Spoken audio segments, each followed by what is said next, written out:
pleasure. So we were young and energetic, and we thought that was the best use of our energy, just dance for Prabhupada's pleasure. And of course, Radha Ras Bihari, we were pleased. Great kirtans. Yeah, that was an amazing place and amazing times. We're so fortunate being in Bombay. Dinanath was there and he was leading, and he would lead of such a wonderful kirtan. And Gargamuni had come from Calcutta with his tape recorder because he liked to make tapes to give to his life members. So Dinanath was going from one end of the temple to the other end of the temple, and all the brahmacharis running back and forth with him doing an ecstatic kirtan. And Gargamuni was so funny, chasing after him with his tape recorder and trying to keep it to his mouth and chasing this way and chasing. It was really a funny scene. And Prabhupada was sitting on the Vyasa sign laughing. Hare Krishna, Krishna Krishna, Hare Hare, Hare Rama, Rama Rama, Hare Hare.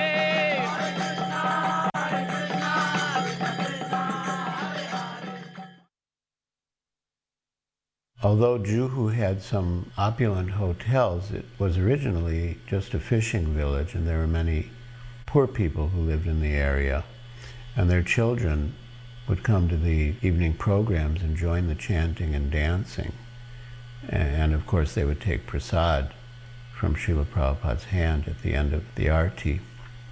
But Srila Prabhupada was concerned about them, and he actually said that we should keep bins, one for clothing and one for food grains. And we should give the clothing to the poor children and give them prasad. And in this way, Srila Prabhupada wanted to take care of them as young devotees of Krishna. So one evening, Prabhupada was giving out prasadam to all these kids. I said, "Oh, Prabhupada, let me do it." And I went to take the plate from Prabhupada. And Prabhupada looked at me. He said, "I will do it." Because he's actually giving mercy. And that was his mission. But this is the program, to worship Krishna and take Krishna prasadam. In New York, in 1966, it was an apple, a cut apple. And here it is, just some fruit. But this was Prabhupada's program. Very simple, but very deep. And Prabhupada gave his full attention to it.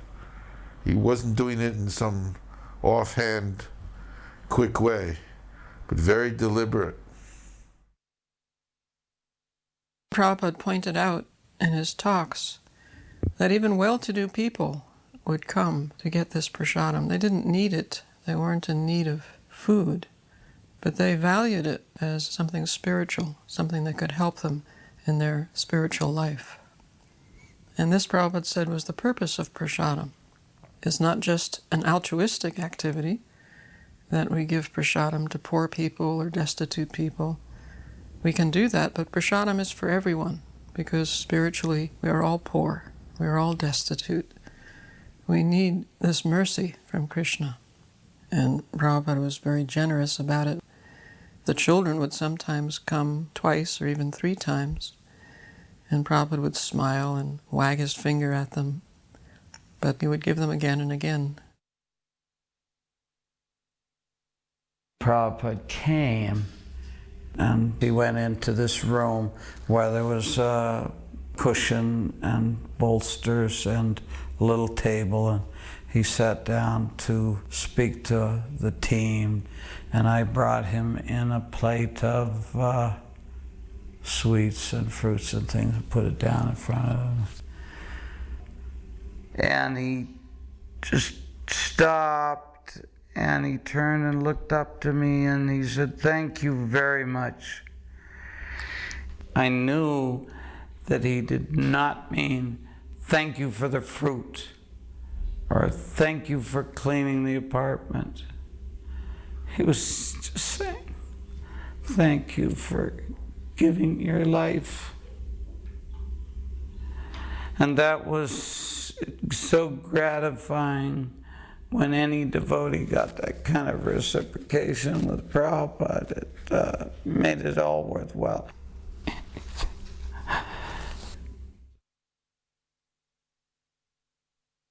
So this is Jayanta, the only African that Prabhupada initiated. We brought him to meet Prabhupada. Prabhupada came to Kenya 4 times. When he asked me to go, I had just come from Pakistan. This is in Bombay. Prabhupada said, "What will you do? What is your program?" He said, "Oh, I think I'll send you to Africa. If you go there," he said, "then we will be on all the continents." And he said it in such a way that, it was so inspiring. Another time, in that same little temple room, Prabhupada came down to give the Bhagavad Gita class, but Jasamati Nandan was there. He had come from America, tried to settle in Bombay. So Prabhupada told him, "You give the class." Just like that, on the spot, he had to sit in front of Prabhupada and give the Bhagavad Gita class. And he gave it in Hindi. And Prabhupada just sat on the Vyasasana and smiled. He was so pleased with his class. And every once in a while, he'd tell him something in Sanskrit. Otherwise, he just let him give the whole class all by himself. I had received an inheritance in the spring of 1974. I was in Bombay at that time, and Giriraj Brahmachari came and said that there was an apartment becoming available. And we had to buy the apartment so that the people would leave. So I was able to give part of the money to help buy that apartment. And it was an amazing apartment with this beautiful gray, very cooling granite, and it had wide open verandas and porches, so a wonderful cross breeze came through. So with the combination of the granite and the cross breeze, it always was cool in there, even if it was very hot outside. Srila Prabhupada liked those rooms very much. He lived in that apartment the whole time he was in Bombay. And one of the salient features of the apartment was a big open roof. Srila Prabhupada would go up there and sometimes cut Kerala and dry them on the roof in the sun. And so Palika and I had an idea to make him a wonderful asana up there. And we arranged to have big white pillows made and big white seat for him, and put them in front of a neem tree on the roof. And Srila Prabhupada would go up there every evening, and he loved to sit on that asana in many different poses. Sometimes he would sit horizontally with his legs over one pillow and his head over another, and sometimes he would sit cross-legged, and sometimes up with his knees drawn up. And it appeared to me at that time that he was extremely robust in health and very jolly in his mood. Things were progressing in Bombay nicely at that time.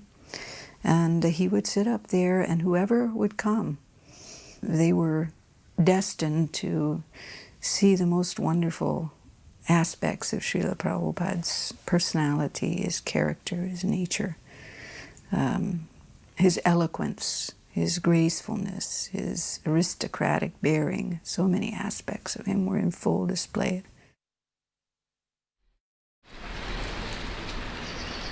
In other words, the spirit soul is person.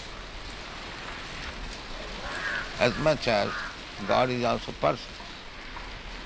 Imperson means the covering. Try to understand. The covering is impersonal, not the living being who is covered. He is not impersonal, he is person. Very simple example. The coat shirt is impersonal, but the man who is putting on coat and he is not impersonal. He is person. So, How God can be impersonal? The material energy is impersonal. That is explained.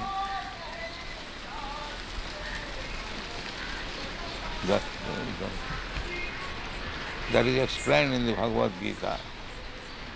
Maya tatamidam sarvam jagat abbaktamurti. This jagat is abbaktam, impersonal. And that is also energy of Krishna. Therefore he says, I am expanded in the impersonal form. That impersonal feature is Krishna's energy. So the material covering is impersonal, but the spirit soul or the super soul is personal. Any question in this? The very intricate question. Anyone? I remember around this time, I unfortunately grew restless with my duties while I was in Juhu, and I wanted some other service rather than just being a servant. So I wrote Prabhupada a note about that, and I put it on top of the letters one day. He instructed me, and he said, don't be a monkey jumping here and there looking for some different service. Keep the service that you have and be satisfied with it. So I immediately felt terrible that I had asked to leave my service. And I wrote him another note back and apologized that I asked to be transferred, and I said, please, I'm satisfied, I don't want another service. Don't throw me away. And he wrote me a little note on top of that one, and he said, you are very pure. May Krishna save you from calamities. But then later in Geneva, very animatedly, he was talking about the need for a library party. Now, who's going to do this? We need this. We need our books distributed all over the world. We need a library party. But no one is doing this. Who will do this? And I was in the room and I said, I'll do it. He said, well, then do it. Then I left the room and I was with the other sannyasis and I said, well, I guess I've got this new service. And they said, yes, well, you wanted some new service, so now you have a new service. And then later I said to them, do you really want me to do this service? And Prabhupada said, yes, you can do it. Get some other brahmacharis and do this. But you have to get a replacement for your servant duties. I think you can get Brahmananda Swami. See if he'll do it. So I found out if he could replace me, and he said he wanted to do it. I brought my wife to Bombay with me, and I said to Srila Prabhupada in front of her, Srila Prabhupada, the brahmacharis for years have kind of criticized the women, saying they're less intelligent, their brain is smaller, they're lustier, things like that. Is that true? And Srila Prabhupada's answer was, you're chanting Hare Krishna, and your wife is chanting Hare Krishna. Where's the question of being less intelligent? I remember reading in Chaitanya Charitamrita in Prabhupada's purport, the women in our movement are preaching, therefore they're as good as their brothers. And then I said to Srila Prabhupada also, Srila Prabhupada, I understand that the husband is representative of the spiritual master, and the wife is representative of her husband. Srila Prabhupada, should she do everything I ask? And Srila Prabhupada said, and you should be so arrogant?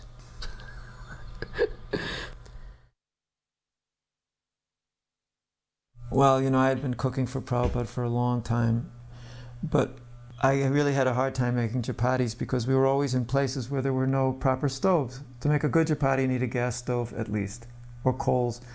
And here we are like in Mauritius, and I'm cooking in a closet on a 1-burner electric stove that didn't even have enough power to boil water.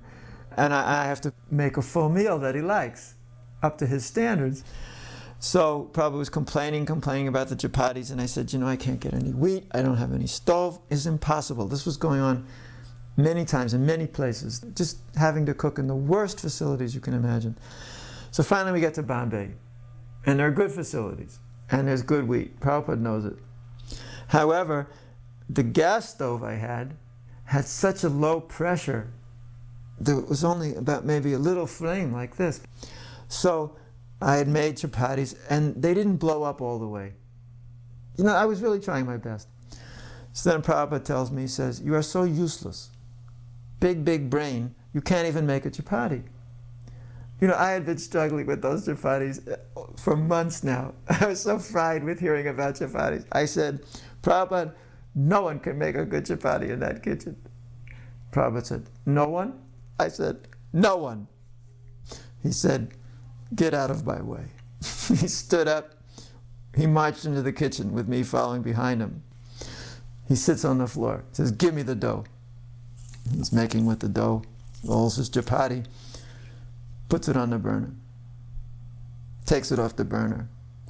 And I'm just sitting there very peacefully, waiting for the outcome. And he's looking at me, and he puts the chapati on the plane, you know, turns it over, it doesn't blow up. I thought, I got him now. He's never going to get on my case about that chapati again. Prabhupada looks at me like he's going to burn me to ashes.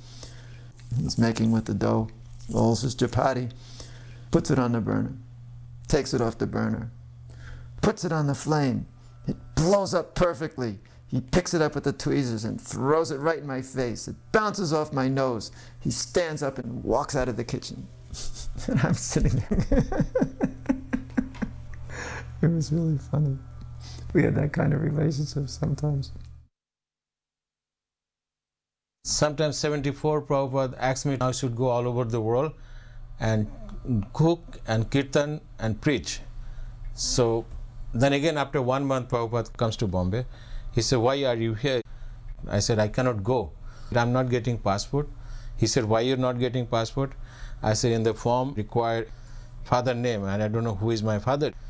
He said, okay, bring that form. Then he called Aditya and said, type his father name, A.C. Bhaktivedanta Swami Prabhupada.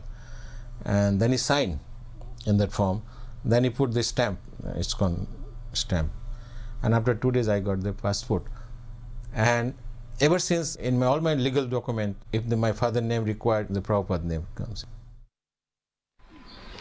When we become free from these artificial designations, American consciousness, Indian consciousness, African consciousness, there is no such thing. This is artificial. Even bird and beast, they also feel consciousness, pain and pleasure. Just like when there is scorching heat, you feel some pain. Is that American, Indian or African? Scorching heat is every feeling. If you say that I am feeling scorching heat American way, क्यों जी? हाँ जी. ऐसा हो सकता है? नहीं हो सकता. Simply these are artificial. And everything is depending on consciousness. Everything depending on consciousness. Therefore, Krishna consciousness is the original standard consciousness.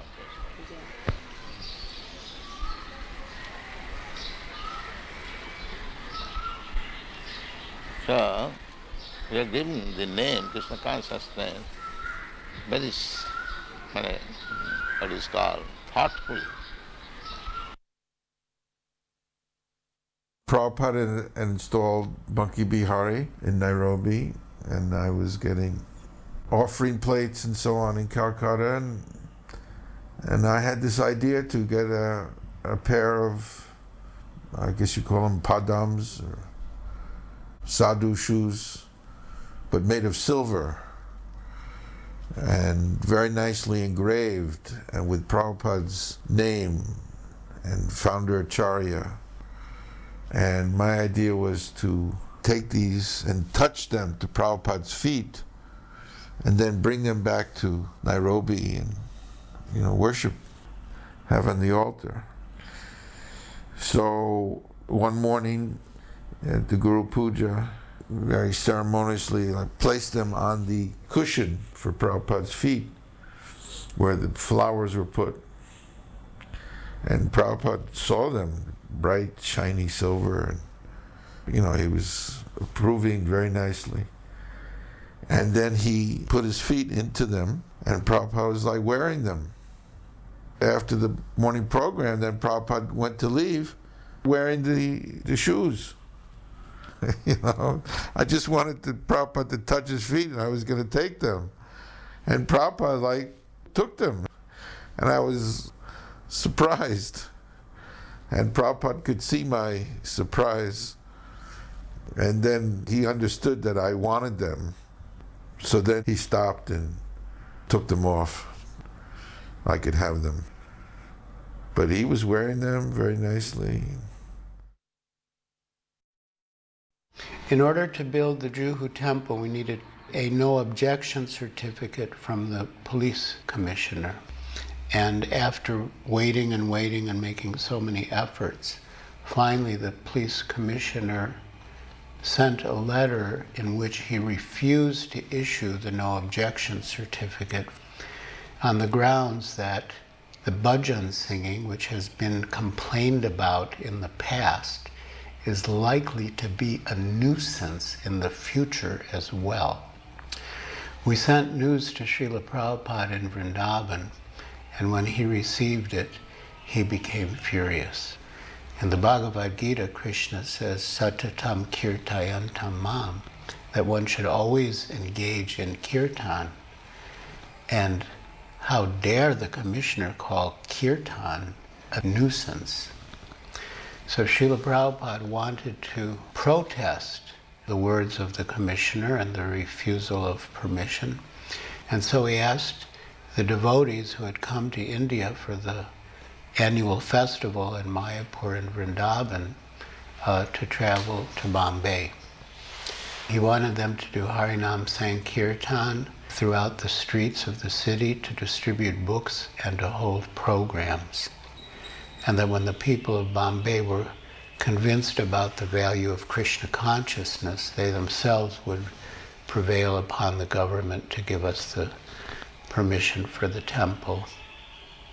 He also wanted some of the more qualified devotees, such as Balavanta Prabhu, to meet with the political leaders to get support. Eventually, we were able to meet the chief minister of Maharashtra, and he somehow saw through the whole case. He saw that actually we were innocent and we were being victimized by political interests. And within one day, everything was reversed. And the news spread everywhere to every government office that the chief minister is in favor of the temple. And it was like night and day. Suddenly everyone was very friendly and cooperative. And very soon thereafter, we began the construction.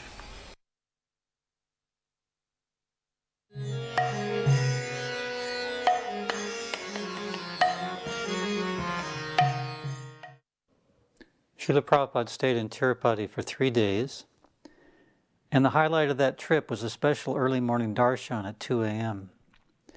And I remember it was just a very mystical atmosphere, entering the deity room by torchlight, and then coming in front of Lord Venkateshwara, and the pujari waving the ghee lamp to illuminate his form. It was wonderful to see Srila Prabhupada gaze in reverence upon his Lord.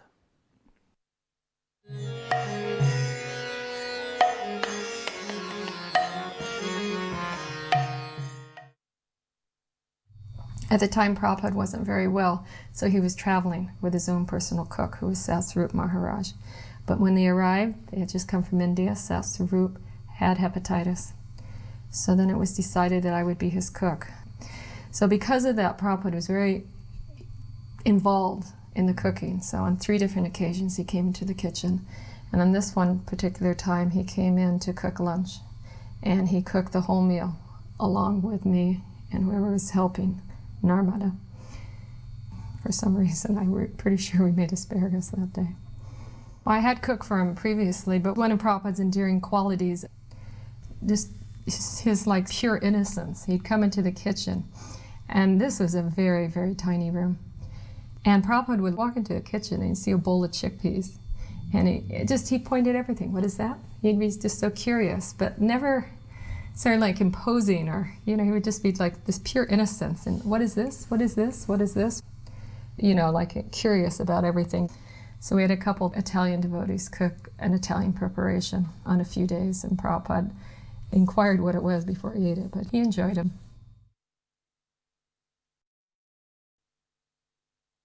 This particular footage was taken in May of 1974. It was the very first big public festival program that Prabhupada was present at. It was held in Hotel Parco de Principi, which is a 5-star hotel in a beautiful park called Villa Borghese, right in the heart of Rome. Auditorium had seating for 500. So I was thinking in the back of my mind that day, what if only 25 or 30 people show up? It's going to be a terrible impression. And it just so happened I was with Prabhupada the whole day, and we got there quite late. And actually when we got to the hall, the lights were down and we were showing the world of Hare Krishna. So then, after about 5 or 10 minutes, we were called that the film had just finished, so could we please immediately come onto the stage. And when we got onto the stage, the lights went up, I noticed that every single seat had been taken. It was absolutely amazing. Then I noticed that there were people standing at the back of the hall, there were people down the 2 sides of the hall, and there was even people sitting in the aisle in the middle. So I reckon there must have been at least 800 came to that program. And Prabhupada turned to me and he said, these Italians, they're very interested in Krishna consciousness. They want to hear. So after the kirtan, Prabhupada started to speak, and the translator was this very nice Italian devotee called Ali Krishna. So Prabhupada spoke for 45 minutes. Then he asked for questions. And there was a forest of arms shot up. It's just amazing. It was hundreds of people wanted to ask a particular question. And Prabhupada turned to me again. He said, just see, they really want to understand. And I'm very happy that they have this enthusiasm for learning Krishna consciousness.